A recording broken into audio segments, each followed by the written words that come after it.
15 जून 2015 रात के ठीक 12 बजे पूरा जगन्नाथपुरी शहर अंधेरे में डूबा हुआ था। लेकिन यह कोई साधारण बिजली कटौती नहीं थी। यह फैसला सोच समझ कर लिया गया था और इसका कारण भगवान जगन्नाथ मंदिर के गर्भगृह में एक बेहद गुप्त और रहस्यमयी प्रक्रिया चल रही थी। उस रात भगवान कृष्ण का असली दिल प्राचीन मूर्ति से निकाला जा रहा था और उसे एक नई मूर्ति में स्थापित किया जा रहा था। पूरे शहर को अंधकार में रखना इस प्रक्रिया का एक अनिवार्य हिस्सा था और इसे देखने वाले एकमात्र व्यक्ति ने जो खुलासा किया वह आपको झकझोर कर रख देगा। लेकिन सवाल यह है कि आखिर ऐसा क्यों किया गया? और सबसे बड़ा सवाल, क्या वाकई भगवान कृष्ण का दिल 5000 साल से भी ज्यादा समय तक संरक्षित रह सकता है, या यह एक प्राचीन उन्नत उपकरण है जो मांस और मांसपेशियों से नहीं बना? जगन्नाथ मंदिर के नियम और कानून इतने सख्त हैं कि इस पवित्र स्थान में पूर्व प्रधानमंत्री इंदिरा गांधी, रविंद्रनाथ टैगोर, आंबेडकर और महात्मा गांधी जैसे बड़े व्यक्तियों को भी प्रवेश की अनुमति नहीं दी गई। लेकिन ऐसा क्यों? और 500 साल पुराने भविष्यमालिका ग्रंथ में इस मंदिर के बारे में ऐसा क्या लिखा गया है जो कहता है कि जब यह मंदिर पानी में डूबेगा तब पूरी दुनिया का विनाश होगा? आखिर वह दिन कब आने वाला है? यह भी कहा जाता है कि लगातार 800 सालों से जगन्नाथ मंदिर में हर दिन ध्वज बदला जाता है। लेकिन अगर किसी दिन यह ध्वज नहीं बदला गया तो मंदिर 18 सालों के लिए बंद हो जाएगा। आखिर इसके पीछे का रहस्य क्या है? और एक और बात, मंदिर के मुख्य द्वार से प्रवेश करते समय 22 सीढ़ियां पार करनी होती हैं, लेकिन इसमें से तीसरी सीढ़ी पर पैर रखना सख्त मना है। ऐसा क्यों? इन सभी प्रश्नों के उत्तर और जगन्नाथ मंदिर का पूरा इतिहास, साथ ही इससे जुड़े 15 ऐसे रहस्य जो विज्ञान और आस्था दोनों के नजरिए से आपको चौंका देंगे। तो आइए शुरू करते हैं इस अद्भुत और रहस्यमयी डॉक्यूमेंट्री को, जो आपको जगन्नाथ मंदिर की परंपराओं, अद्वितीय वास्तुकला और अनसुलझे रहस्यों की गहराइयों में ले जाएगी।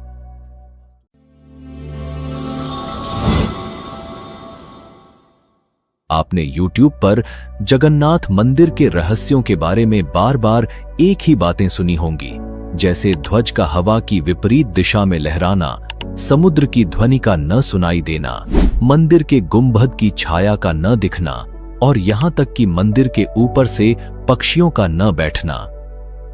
लेकिन आज हम इन सब से अलग बात करने वाले हैं। आज हम बात करेंगे भगवान कृष्ण के हृदय से जुड़े उस रहस्य की जो सदियों से छुपा हुआ है। हम बात करेंगे भविष्यमालिका की उस भविष्यवाणी की जो पूरी दुनिया को हिला सकती है। और इसके साथ साथ हम इतिहास, रहस्य और विज्ञान के दृष्टिकोण से मंदिर की अद्भुत कहानियों की पड़ताल करेंगे। जगन्नाथ मंदिर भारत के ओडिशा राज्य के पुरी शहर में स्थित है और इसे दुनिया के सबसे रहस्यमय मंदिरों में से एक माना जाता है। जगन्नाथ का अर्थ है जगत के स्वामी। बद्रीनाथ, द्वारिका और रामेश्वरम के साथ पुरी का जगन्नाथ मंदिर हिंदू धर्म के 4 पवित्र धामों में से एक है। इस मंदिर का उल्लेख प्राचीन ग्रंथों जैसे ब्रह्म पुराण, नारद पुराण और स्कंद पुराण के उत्कल खंड में मिलता है। ऐसा माना जाता है कि यह मंदिर सतयुग की शुरुआत से ही अस्तित्व में है और इसकी दिव्यता आज भी भक्तों को अपनी ओर आकर्षित करती है। जगन्नाथ मंदिर का सबसे बड़ा और सबसे अनसुलझा रहस्य है ब्रह्म पदार्थ, जिसे भगवान श्री कृष्ण का हृदय भी माना जाता है। यह ऐसा रहस्य है जो सदियों से भक्तों और वैज्ञानिकों दोनों को हैरान करता आ रहा है। आइए जानते हैं इस दिव्य रहस्य की पूरी कहानी, जहां आस्था और विज्ञान एक दूसरे से टकराते हैं। हर 12 साल में जगन्नाथ मंदिर में एक विशेष और रहस्यमयी परंपरा निभाई जाती है। इस प्राचीन परंपरा के तहत भगवान जगन्नाथ, बलभद्र और सुभद्रा की लकड़ी से बनी पुरानी प्रतिमाओं की जगह नई प्रतिमाओं को स्थापित किया जाता है। लेकिन इन पुरानी प्रतिमाओं में मौजूद एक दिव्य तत्व को संभालकर नई प्रतिमा में स्थानांतरित किया जाता है। इसे ब्रह्म पदार्थ कहा जाता है। यह रिचुअल इतना पवित्र और गुप्त होता है कि इसे निभाने के लिए कई कड़े प्रबंध किए जाते हैं। इस रात पूरी शहर की बिजली पूरी तरह काट दी जाती है। हर जगह अंधेरा कर दिया जाता है।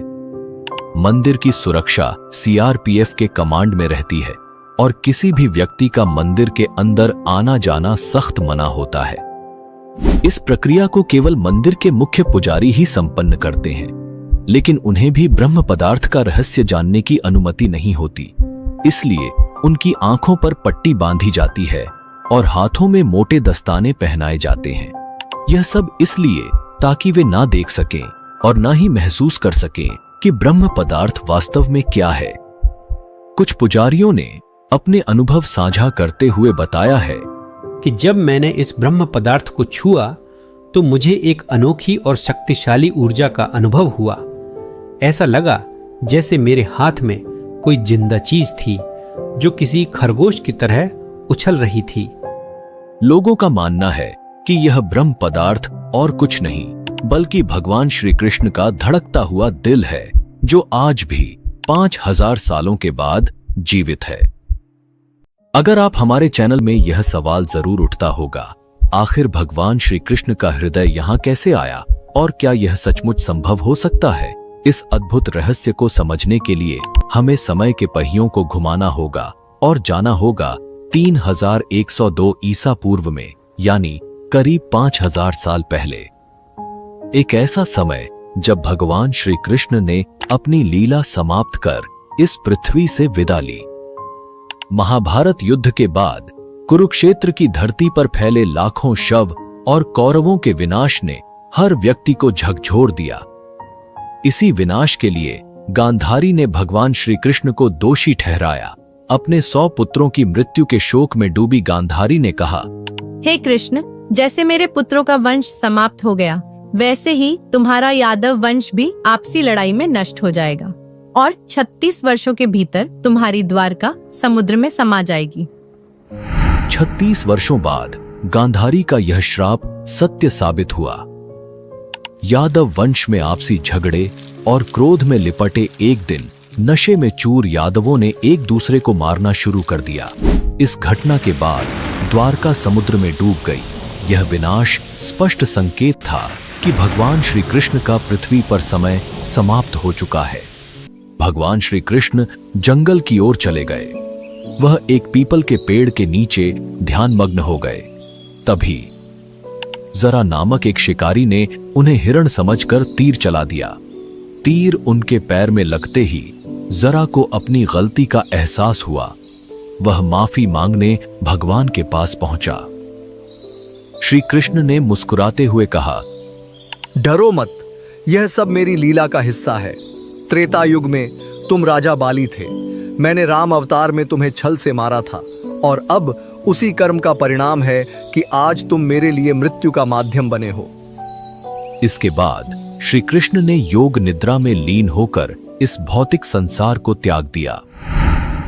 जब अर्जुन को इस दुखद समाचार का पता चला तो वह तुरंत पहुंचे और भगवान का अंतिम संस्कार किया। लेकिन चमत्कार हुआ। भगवान का पूरा शरीर पंच तत्व में विलीन हो गया, सिवाय उनके हृदय के। यह हृदय धड़कता हुआ और ऊर्जा से भरपूर जलने से बच गया। यह दिव्य हृदय, जिसे बाद में ब्रह्म पदार्थ कहा गया। अर्जुन ने भगवान कृष्ण के दिव्य हृदय को एक लकड़ी के मंच पर रखा और उसे पवित्र नदी में प्रवाहित कर दिया। यह दिव्य हृदय नदी में बहता हुआ लंबे समय बाद ओडिशा के महानदी तट पर पहुंचा। उस स्थान पर एक सब्र जनजातीय समुदाय रहता था। इस जनजाति के मुखिया थे विश्ववासु। जब उन्होंने इस दिव्य हृदय को लकड़ी के मंच पर तैरते हुए देखा तो वह चकित रह गए। इस हृदय से एक दिव्य चमक निकल रही थी। विश्ववासु ने तुरंत इसकी दिव्यता को पहचाना और इसे नील माधव के रूप में पूजना शुरू कर दिया। उसी समय मालवा राज्य के राजा इंद्रद्युम्न, जो भगवान विष्णु के परम भक्त थे, ने भगवान नील माधव के दर्शन करने की प्रबल इच्छा व्यक्त की। उनकी यह खोज आगे चलकर भगवान जगन्नाथ मंदिर के निर्माण की आधारशिला बनी। लेकिन आगे बढ़ने से पहले इस वीडियो को एक लाइक करके चैनल को सब्सक्राइब जरूर कर लीजिए, क्योंकि ये आपके लिए 1 सेकंड का काम है, लेकिन इससे हमारी काफी बड़ी मदद होती है। मालवा के राजा इंद्रद्युम्न भगवान विष्णु के परम भक्त थे। एक रात भगवान विष्णु ने सपने में दर्शन देकर आदेश दिया कि वह उनकी दिव्य मूर्ति नील माधव को ढूंढे और उनके लिए एक भव्य मंदिर का निर्माण करे। भगवान ने संकेत दिया कि यह मूर्ति नीलांचल की एक गुफा में छिपी हुई है। राजा ने अपने ब्राह्मण पुजारी विद्यापति को नील माधव की खोज के लिए भेजा।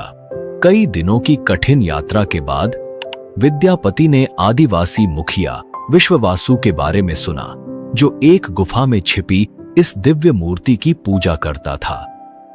विद्यापति ने नील माधव की पूजा की अनुमति मांगी, लेकिन विश्ववासु ने इसे अपनी जनजाति का रहस्य बताते हुए मना कर दिया। विद्यापति ने तब चालाकी से उनकी बेटी ललिता से विवाह कर लिया और इस प्रकार विश्ववासु का विश्वास अर्जित किया। ललिता के माध्यम से विद्यापति ने विश्ववासु को मनाया और उसे गुफा तक ले जाने के लिए राजी कर लिया। यात्रा के दौरान विद्यापति ने चुपचाप रास्ते में सरसों के बीज गिरा दिए ताकि वह वापसी पर रास्ता पहचान सके। जब विद्यापति ने पहली बार नील माधव की मूर्ति देखी तो वह उसकी दिव्यता से मंत्रमुग्ध हो गए। तुरंत उन्होंने राजा इंद्रद्युम्न को इस अद्वितीय मूर्ति के बारे में सूचित किया, लेकिन जब राजा गुफा पहुंचे तो मूर्ति वहां से गायब थी। विश्ववासु ने मूर्ति को छिपा दिया था, यह सोचकर कि राजा इसे अपने साथ ले जाएंगे। इस घटना से राजा इंद्रद्युम्न बेहद दुखी हुए। तभी भगवान विष्णु ने फिर से उन्हें सपने में दर्शन दिए और निर्देश दिया कि पुरी के समुद्र तट पर जाएं। भगवान ने कहा, एक विशाल नीम का पेड़ बहकर आएगा, उसी पेड़ से मेरी नई मूर्ति बनाओ। राजा ने आदेश का पालन किया और समुद्र तट पर अपने सेवकों को भेजा। वहां उन्हें वह विशाल नीम का पेड़ मिला, जिस पर भगवान विष्णु के प्रतीक शंख, चक्र, गदा और कमल उकेरे हुए थे। लेकिन इस पेड़ को उठाना आसान नहीं था। कई प्रयासों के बावजूद पेड़ अपनी जगह से नहीं हिला। अंततः आदिवासी मुखिया विश्ववासु की सहायता से यह पेड़ पुरी तक लाया गया, लेकिन कोई भी कुशल कारीगर उस लकड़ी से नील माधव की मूर्ति नहीं बना सका। कारीगरों ने राजा से कहा, हे महाराज, यह लकड़ी इतनी मजबूत है कि हमारे हथौड़े और छेनी का इस पर कोई असर नहीं होता। कृपया हमें माफ करें, हम यह कार्य करने में असमर्थ हैं। इस स्थिति से निराश राजा इंद्रद्युम्न ने भगवान विष्णु की प्रार्थना की। भगवान विष्णु राजा के सपने में प्रकट हुए और कहा, हे राजा, देवताओं के दिव्य वास्तुकार विश्वकर्मा की पूजा करो, वह यह कार्य पूर्ण करेंगे। राजा ने भगवान की सलाह मानी और विश्वकर्मा की प्रार्थना की। कुछ दिनों बाद विश्वकर्मा एक बूढ़े आदमी के रूप में प्रकट हुए और राजा से बोले, हे महाराज, मैंने सुना है कि आप एक मूर्ति बनाना चाहते हैं। राजा ने पूछा, क्या आप यह कर सकते हैं? विश्वकर्मा ने उत्तर दिया, हाँ, लेकिन मेरी कुछ शर्तें हैं। विश्वकर्मा ने कहा, मैं भगवान विष्णु की मूर्तियां एक बंद कमरे में 21 दिनों में बनाऊंगा। इस दौरान मुझे कोई परेशान नहीं करेगा। अगर किसी ने दरवाजा खोला तो मैं मूर्तियों को अधूरा छोड़ दूंगा। राजा ने इन शर्तों को मान लिया और विश्वकर्मा ने काम शुरू कर दिया। शोर मचाते हुए दरवाजा बंद हुआ। आरा, छेनी और हथौड़े की आवाजें सुनाई दी, लेकिन जब 15 दिन बाद भी कोई आवाज नहीं आई तो रानी गुंडिचा चिंतित हो गईं। उन्होंने राजा से कहा, महाराज, शायद वह बढ़ई भूख से मर गया है, हमें दरवाजा खोलना चाहिए। राजा ने मना किया, लेकिन रानी ने जोर दिया और दरवाजा खोलने का आदेश दिया। जैसे ही दरवाजा खुला, सभी हैरान रह गए। विश्वकर्मा गायब हो चुके थे और पीछे केवल 3 अधूरी मूर्तियां थीं। राजा को बहुत दुख हुआ कि शर्त तोड़ने की वजह से मूर्तियां अधूरी रह गईं। भगवान जगन्नाथ के हाथ और पैर अधूरे हैं, बलराम और देवी सुभद्रा की मूर्तियां भी अधूरी हैं। जब राजा इंद्रद्युम्न उन मूर्तियों के पास गए तो उन्हें एक दिल की धड़कन महसूस हुई। एक दिव्य आवाज आई जिसने राजा को बताया कि श्री कृष्ण का दिल इन मूर्तियों में है। राजा ने इन मूर्तियों को स्थापित किया। आज यही अधूरी मूर्तियां भगवान जगन्नाथ, बलराम और देवी सुभद्रा के रूप में जगन्नाथपुरी में पूजी जाती हैं। भगवान जगन्नाथ को दुनिया का एकमात्र जीवित देवता माना जाता है जो अपने भक्तों की इच्छाओं को सुनते और पूरा करते हैं। अब हम बात करते हैं उस ब्रह्म पदार्थ की जो 5000 साल से रहस्यमय तरीके से सुरक्षित है। यह पदार्थ क्या है, यह कैसे अब तक जीवित है, और सबसे महत्वपूर्ण, विज्ञान इस ब्रह्म पदार्थ के बारे में क्या थ्योरी देता है। आइए इन सब पर विस्तार से बात करते हैं। यह रहस्य आपके सारे सवालों का जवाब देगा। यह निश्चित है कि यह हृदय, रक्त और मांसपेशियों से नहीं बना था, क्योंकि इसमें से एक दिव्य ऊर्जा निकल रही थी और हल्का कंपन महसूस हो रहा था। फेमस आर्कियोलॉजिस्ट प्रवीण मोहन इस रहस्यमयी कहानी को साइंस के नजरिए से समझते हैं। उनका कहना है कि श्री कृष्णा सिर्फ एक इंसान नहीं बल्कि एक सुप्रीम बीइंग थे। उनके पास ऐसी प्राचीन शक्तियां थीं जो आज की मॉडर्न साइंस के लिए भी अज्ञेय हैं। थ्योरी के मुताबिक ब्रह्म पदार्थ, जिसे नील माधव या श्री कृष्ण का दिल कहा जाता है, असल में एक आर्क रिएक्टर है। यह एक ऐसा डिवाइस है जो भयंकर स्तर की ऊर्जा उत्पन्न करने की क्षमता रखता है। इस थ्योरी के जरिए वह जगन्नाथ मंदिर के रहस्यों को समझाने की कोशिश करते हैं। उन्होंने बताया कि जगन्नाथ की मूर्तियां लकड़ी से बनाई जाती हैं क्योंकि लकड़ी इलेक्ट्रिसिटी कंडक्ट नहीं करती। यह ब्रह्म पदार्थ से उत्पन्न ऊर्जा को नियंत्रित करने का एक तरीका है। करीब 50 साल पहले एक व्यक्ति ने दावा किया था कि उसने इस दिल को देखा था। उसने कहा कि यह दिल चांदी जैसा तरल बहा रहा था और यही तरल लकड़ी को कमजोर कर देता है। यही कारण है कि हर 12 साल में मूर्तियों को बदलना पड़ता है। उस व्यक्ति ने यह भी दावा किया कि दिल को जब प्रकाश में लाया गया तो यह चक्र की तरह घूमने लगा और जोर से वाइब्रेट करने लगा। उसने कहा कि यह दिल अष्टधातु से बना है।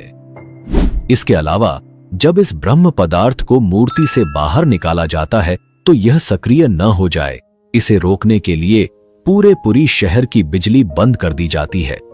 यह प्रक्रिया आज भी वैज्ञानिकों और श्रद्धालुओं के लिए रहस्यमयी बनी हुई है। यह था ब्रह्म पदार्थ यानी भगवान कृष्ण के हृदय का रहस्य, जिसे आज तक विज्ञान भी पूरी तरह से सुलझा नहीं पाया है। लेकिन जगन्नाथ मंदिर के सारे रहस्यों को हम एक ही वीडियो में नहीं समेट सकते। इसका दूसरा भाग जल्द ही लाएंगे। अगले भाग में हम जानेंगे भविष्य मालिका ग्रंथ की उन भविष्यवाणियों के बारे में जो जगन्नाथ मंदिर से जुड़ी हैं। जानेंगे कि हर रोज ध्वज क्यों बदला जाता है, अगर 22 सीढ़ियों में से तीसरी सीढ़ी पर कदम रख दिया तो क्या होता है, सुदर्शन चक्र की वो अद्भुत शक्ति क्या है, और 7 बर्तनों में बनने वाली रसोई का क्या रहस्य है। साथ ही ध्वज का हवा की विपरीत दिशा में लहराना, यह सच है या सिर्फ एक मिथक। अगर आपके मन में जगन्नाथ मंदिर को लेकर कोई सवाल है तो हमें कमेंट में जरूर बताएं, हम उसे दूसरे भाग में कवर करेंगे। तो दोस्तों, आपको यह वीडियो कैसा लगा कमेंट करके जरूर बताएं और चैनल को सब्सक्राइब करना ना भूलें। मिलते हैं जगन्नाथ मंदिर के रहस्यों के दूसरे अध्याय में। तब तक के लिए धन्यवाद। जय हिंद, जय भारत।